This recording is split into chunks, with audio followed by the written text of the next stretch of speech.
ایک خاتون جب بھی اپنے شوہر کی پسند کا کھانا لاتی تو شوہر کہتا اچھا ہے لیکن میری ماں اسے بہتر پکاتی ہے۔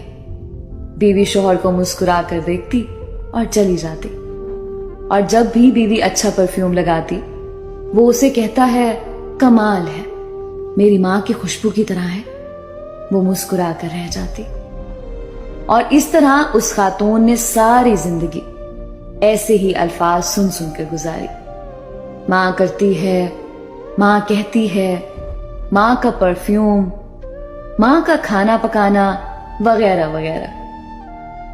بیوی مسکرا کر رہ جاتی۔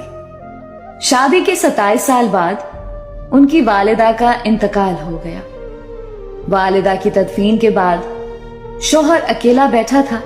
اس کی بیوی اس کی آزمائش میں اسے تسلی دینے لگی تو اس نے اسے کہا اب تمہارا کھانا پکانا میری ماں کے پکانے جیسا ہو گیا ہے، اور تمہاری باتیں میری ماں کی طرح ہیں، اور تمہاری ہنسی اور تمہاری خوشبو بھی میری ماں جیسی ہو گئی ہے۔ بیوی مسکرا کر بولی وہ کیسے؟ تو شوہر نے کہا میں نے تم سے 27 سال کی عمر میں شادی کی تھی، اور ہماری شادی کو 27 سال ہو چکے ہیں۔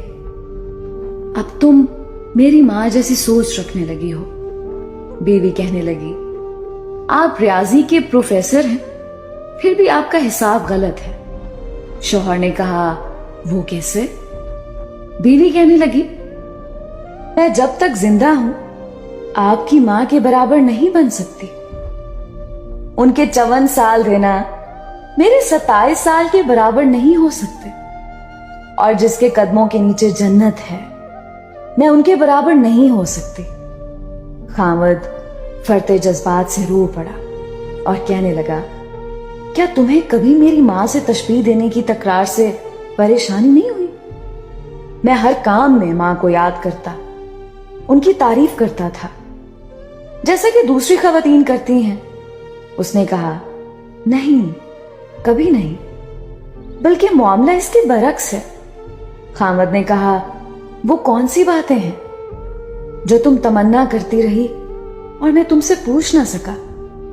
بیوی نے کہا جب بھی آپ اپنی ماں کی بات کرتے اور میرا موازنہ ان سے کرتے تھے، میں کہتی اے اللہ میرے بیٹے کے دل میں میری محبت ویسی ہی ڈال دے جس طرح تو نے اس کی دادی کی محبت اس کے باپ کے دل میں ڈالی ہے، کیونکہ آپ نے اپنی والدہ سے محبت تمام حدوں سے بڑھ کر کی۔